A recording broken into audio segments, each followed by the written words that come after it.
Okay, another video, probably one of many to come, on the negotiation stack is something that has to be recognized and addressed front on. If you are going to negotiate as equals with your children, you're going to lose sometimes.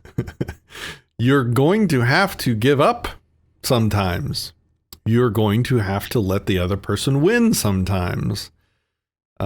Sometimes you're not going to get what you want. Sometimes you're going to fail at your attempt to negotiate and make a deal. Sometimes they are going to just say no and stick to that no matter what you attempt to say.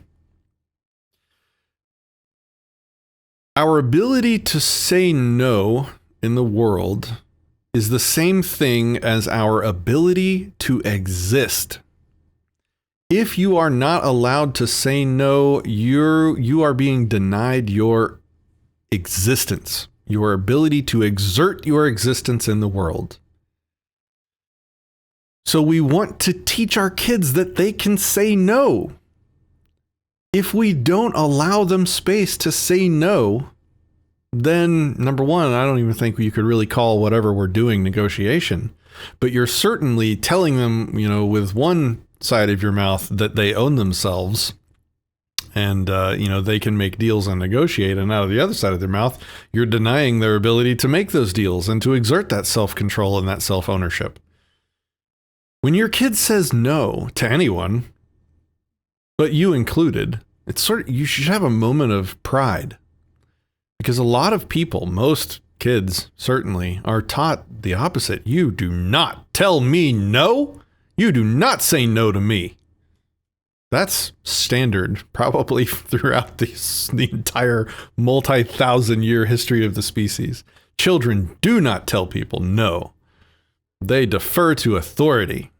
Well, when you tell somebody they can't say no, you are erasing them. And so when your kids say no, that means you're doing something right. That means you're teaching them that they are in control of themselves, that they do own themselves, that they can exert their existence in the world.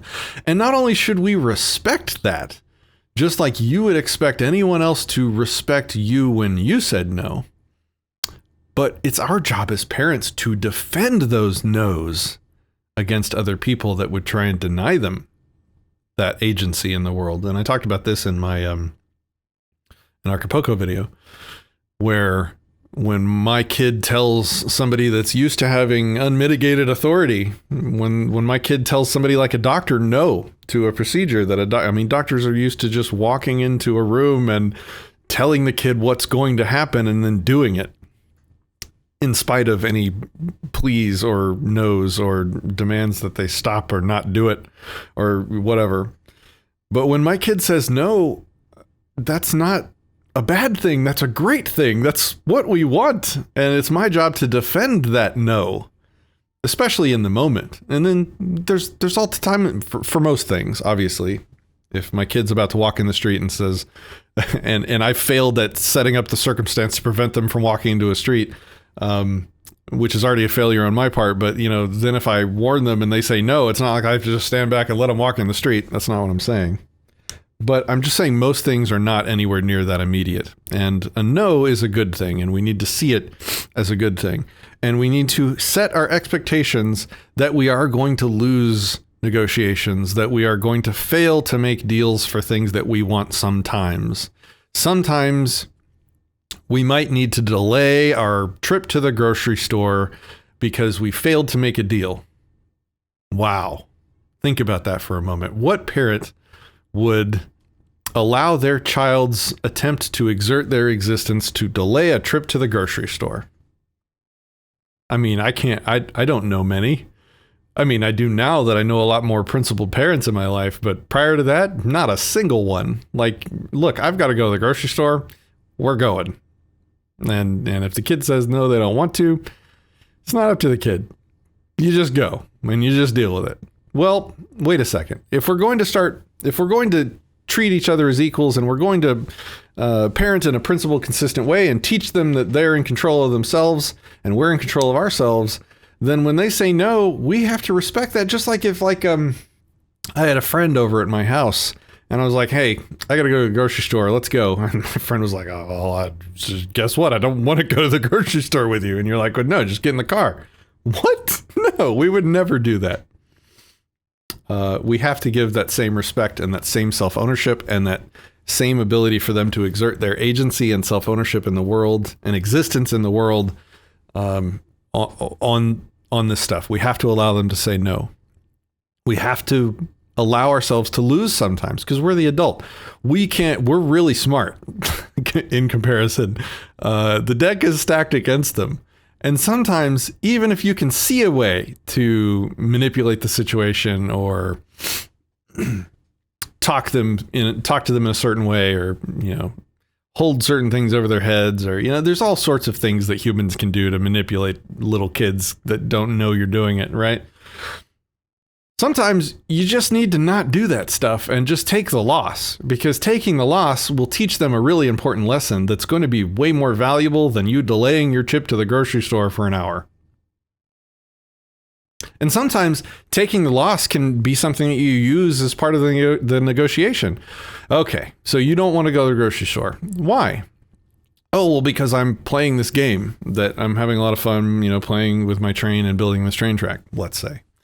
Oh, well, hey, can we make a deal? Can I play with you or help you build this track and do something cool? And we do that for 30 minutes and then we go to the grocery store, or maybe when we get back, you'll play the 30 minutes or something like that, Make it a negotiation. Look for the win-win. Don't refuse to ever take a no because you're the parent and what you're doing is more important than what they're doing. Well, you don't get to make that call. To them, that train set is way more important than some stupid, boring trip to the grocery store. And maybe that's another teaching moment. Hey, what will happen? Do you know what'll happen if we don't go to the grocery store? Well, you're going to get hungry later, right? Well, we don't have any food. What are you going to do when you get hungry? Teach them, talk them through this stuff, treat them like adults in a way, like give them the benefit of the wisdom and the knowledge and the slowdown and the time to teach them why the stuff that's important to you might end up being important to them too. Like, yeah, you'll get to play with your train, but then you're going to be hungry all night and that's going to suck. Who knows? Maybe they keep saying no. Maybe they reject all your deals and, maybe they go to sleep hungry one night. Like, that's not abusive parenting if they don't eat for one night. I mean, hell, considering what a lot of kids eat, that might actually be the healthiest option. I'm not saying starve your kids. I'm not saying it's okay to starve your kids. I'm just saying, like, one missed meal to teach a lesson about the importance of going grocery shopping, maybe that's on the table sometime. Anyway, just trying to make the point. If you want to teach the lesson that they own themselves, then you have to treat them like they own themselves. Otherwise, you're going to be contradicting yourself and they're not going to understand. And at most, you're just going to be confusing them and contradicting yourself. Okay, hope that was helpful. Let me know if it wasn't. Let me know what you think, what your thoughts are. Let me know your feedback or if we need some more explanation in this area. Thanks, guys.